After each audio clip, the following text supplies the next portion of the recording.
আসসালামু আলাইকুম। আমন্ত্রণ সবাইকে ব্রিটেনের জনপ্রিয় ইকরা বাংলা টেলিভিশনের নিয়মিত সংবাদ আয়োজনে। শুরুতেই জানিয়ে দিচ্ছি বাংলাদেশ সহ বিশ্বে ঘটে যাওয়া গুরুত্বপূর্ণ সংবাদের শিরোনাম। টানা তৃতীয় মেয়াদে তুরস্কের প্রেসিডেন্ট নির্বাচিত হলেন এরদোয়ান। জীবন উৎসর্গ করা ৫ বাংলাদেশি শান্তিরক্ষীকে জাতিসংঘের মরণোত্তর সম্মাননা প্রদান। লন্ডনে ১,৪০,০০,০০০ পাউন্ডে বিক্রি হল টিপু সুলতানের তলোয়ার।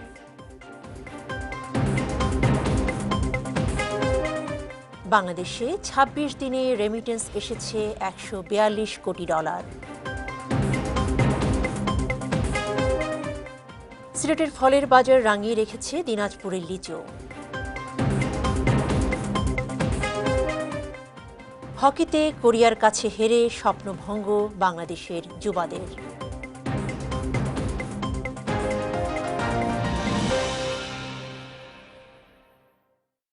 শুনছিলেন গুরুত্বপূর্ণ সংবাদের শিরোনামগুলো।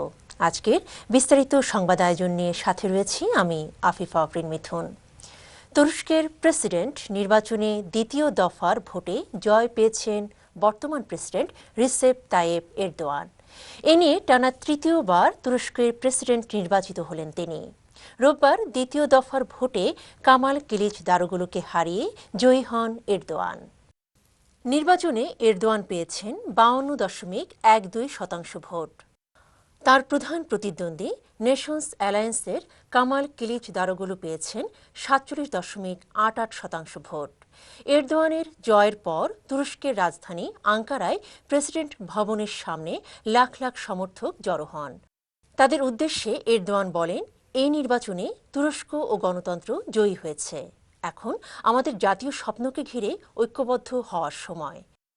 এর আগে গত ১৪ মে তুরস্কে জাতীয় নির্বাচন অনুষ্ঠিত হয়। সে সময় প্রেসিডেন্ট পদে কোনো প্রার্থী ৫০% ভোট পাননি, ফলে ভোট গড়ায় দ্বিতীয় দফায়। শান্তিরক্ষা মিশনে গিয়ে জীবন উৎসর্গ করা ৫ বাংলাদেশি শান্তিরক্ষীকে মরণোত্তর দেগ হেমাশোল্ড মেডেল প্রদান করেছে জাতিসংঘ। এই ৫ শান্তিরক্ষী বিশ্বের বিভিন্ন দেশে শান্তিরক্ষা মিশনে কর্তব্যরত অবস্থায় জীবন উৎসর্গ করেন। বৃহস্পতিবার জাতিসংঘ সদর দপ্তরে এক অনুষ্ঠানে জাতিসংঘ মহাসচিব এন্তোনিও গুতেরেজের কাছ থেকে মেডেল গ্রহণ করেন জাতিসংঘে নিযুক্ত বাংলাদেশের স্থায়ী প্রতিনিধি মোহাম্মদ আব্দুল মুহিত। এদিকে বর্ণাঢ্য আয়োজনে আন্তর্জাতিক জাতিসংঘ শান্তিরক্ষী দিবস পালিত হয়েছে আজ সিলেটে। সকালে সিলেট সেনানিবাসে বঙ্গবন্ধু শেখ মুজিবুর রহমান চত্বরে শান্তির পায়রা ও বেলুন উড়িয়ে দিবসের অনুষ্ঠানের সূচনা করেন সেনাবাহিনীর ১৭ পদাতিক ডিভিশনের কর্মকর্তারা।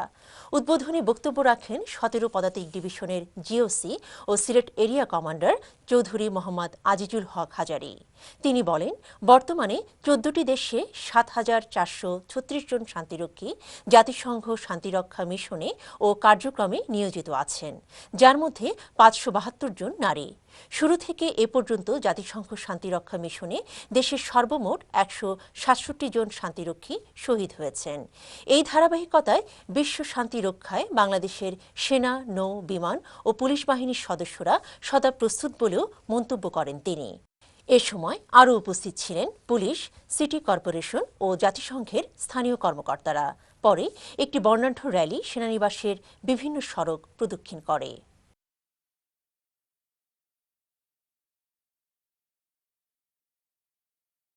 ১৮ শতকের প্রখ্যাত ভারতীয় শাসক টিপু সুলতানের তলোয়ার লন্ডনে রেকর্ড দামে বিক্রি হল, যার দাম ওঠে ১,৪০,০০,০০০ পাউন্ড।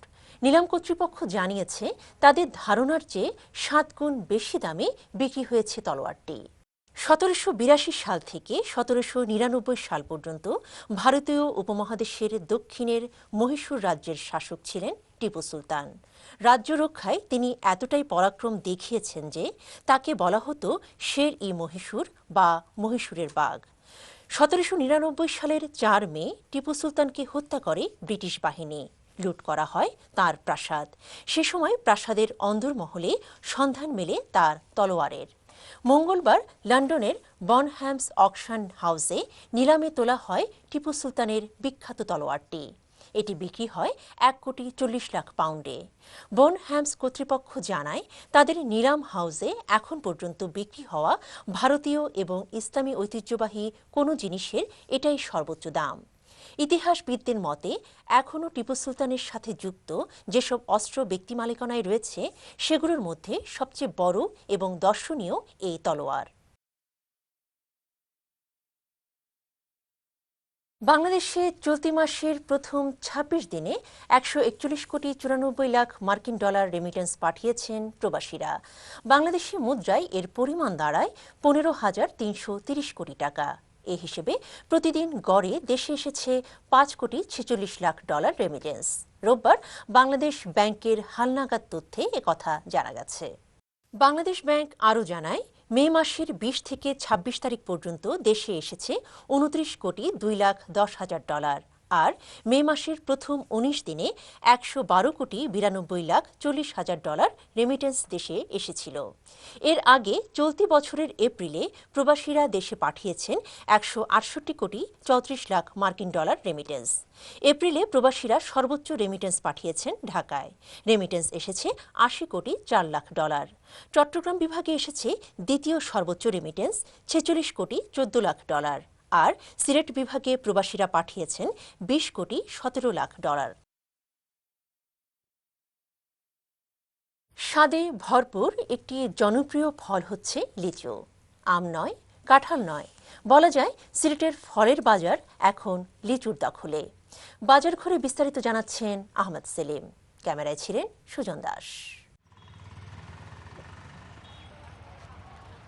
শিশু থেকে শুরু করে সকল বয়সী মানুষের কাছে একটি পরিচিত ও প্রিয় ফল। সিলেটের ফলের দোকান, ফুটপাত, সবখানে লিচুর বিপুল সমাহার। দোকানে দোকানে ক্রেতাদের ভিড়, যেন কার আগে কে কিনবেন এমন অবস্থা। লেচু কিনছি, লেচুর প্রতি আমরা খুব চাহিদা বেশি, বাচ্চা কাচ্চা ফসল লেচু চাই। বাজার থেকে লেচু আনে, লিচু ফলটা ভালো, অন্য ফলটা একটা আমরা খাইছি, খুব মিষ্টি পাইছে। আর দামটা একবার সীমিত, ১৬০ টাকা কেজি কিনছি আমরা একটা সহজন লইছি। বেচারাই আমরা ১০০ টাকা খাবাইছুন, খাবাই গেছেন তো মিষ্টি হলে নিবাই এত হয়ে যাবে। খাইয়ে দিয়েছি আমরা খুব মিষ্টি লেচুটাকে রয়েছে, আর দামটাও সীমিত আছে। বর্তমানে আমাদের যে দিনাজপুরের লেচুটা এখনো মনে পুরোপুরি আসেনি, এখনো আসলে পরে মনে হয় আমাদের কিছুটা চাহিদা কমবে, তাই না? আর বর্তমানে যে লেচুটা লেছি, আমার এই পুরাতন মানুষ ওনার কাছে সবসময় আমরা ইয়ে করি, ক্রয় করি। মান ভালো আছে। হ্যাঁ, ভালো আছে, কোনো সমস্যা নেই, সব দিকে ঠিক আছে। সাংঘাতিক কদর, মানে প্রত্যেকটা পরিবারের মধ্যে আশা করে যে না হইলেও 2টা লিচু খাওয়ার দরকার। ঠিক আছে, ভালো লিচু। জি জি। লিচুর জন্য বাংলাদেশের দিনাজপুর বিখ্যাত। এবার আবহাওয়া ভালো হওয়ায় ফলন হয়েছে বাম্পার। গত বছরের চেয়ে এবছর লিচুর দামও তুলনামূলক কম, তাই ব্যবসায়ীরা লাভের আশা করছেন বেশি। লিচুটা ভালো, খাইতেও ভালো, বিক্রি হচ্ছে কম, আর দামও ভালো আছে, সীমিত। দিনাজপুরের লিচু খুব ভালো, মানে খুব চাহিদা এখানে। সিলেট অনেক, দিনাজপুরের লিচু বিক্রি হয় বেশি, খুব ভালো লিচু। খুব বেশা হইতাছে, আল্লাহর রকম ভালো হইতাছে। লিচুর চাহিদাটাও বেশি, চাহিদা বেশি ওই জন্য 1 থেকে 1.5 মাস পর্যন্ত থাকে লেচু। আর রাজশাহী, দিনাজপুর লেচু, বেদানা লেচু যেগুলো আছে, বা আপনার কাটিয়া লেচু যেগুলো আছে, ওগুলোর চাহিদা বেশি থাকে। তাহলে এই যে বেদানা লেচু বা রাজশাহী লেচু যেগুলো, এগুলো 10 থেকে 12 দিন থাকে। ফলের এই মাসে সবার আগে বাজার রাঙিয়ে তুলেছে শুধুমাত্র লিচু। তবে ফলটি সর্বোচ্চ 1 থেকে 1.5 মাস পাওয়া যায় বাজারে। বাংলায় জ্যৈষ্ঠকে বলা হয় মধু মাস, আর সেই মধু মাসের প্রধান আকর্ষণ হচ্ছে দেশীয় ফল, যে ফল ছেয়ে গেছে সিলেটের পুরো বাজার। আহমদ সেলিম, ইকরা বাংলা টেলিভিশন, সিলেট। বিশ্বকাপে খেলার স্বপ্ন অধরাই রয়ে গেল বাংলাদেশ যুব হকি দলের। কোরিয়ার কাছে হেরে আবারও সেই আশা ভেস্তে গেল তাদের। জুনিয়র এশিয়া কাপে গ্রুপ পর্বে নিজেদের শেষ ম্যাচে রোববার দক্ষিণ কোরিয়ার বিপক্ষে ৩-১ গোলে হেরে যায় লাল সবুজ জার্সিধারীরা। আসরের সেমিতে উঠেও ব্যর্থ হয় প্রিন্স বাহিনী। কোরিয়ার সঙ্গে ম্যাচটা ছিল জীবন মরণের লড়াই। জিততেই হতো লাল সবুজকে, ড্রতেও ছিল না কোনো স্বস্তি। এমন পরিসংখ্যানে বরাবরই দুর্দান্ত পারফর্ম করে বাংলাদেশ। তবে অনডিসিপ্লিনে সেটা হলো না এবার হকিতে। র্যাঙ্কিংয়ে অনেক এগিয়ে থাকলেও বয়স ভিত্তিকে আহামরি নয় এশিয়ান পাওয়ার হাউসরা। কিন্তু সুযোগটা কাজে লাগাতে পারল না জিমি চয়েনদের অনুজরা। সংবাদের শেষ পর্যায়ে আমরা যাবার আগে গুরুত্বপূর্ণ সংবাদের শিরোনামগুলো জানিয়ে দিচ্ছি আরও একবার। টানা তৃতীয় মেয়াদে তুরস্কের প্রেসিডেন্ট নির্বাচিত হলেন এরদোয়ান। জীবন উৎসর্গ করা 5 বাংলাদেশি শান্তিরক্ষীকে জাতিসংঘের মরণোত্তর সম্মাননা প্রদান।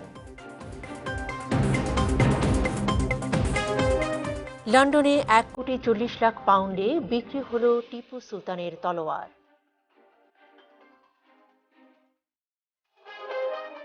বাংলাদেশে 26 দিনে রেমিটেন্স এসেছে $142 কোটি।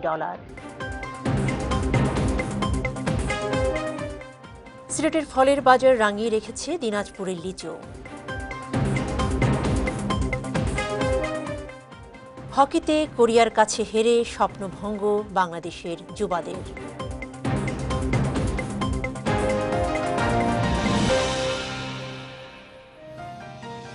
ইকরা বাংলা প্রতিদিনের সংবাদ আজ এ পর্যন্তই। আগামীকালের সংবাদ দেখার আমন্ত্রণ জানাচ্ছি।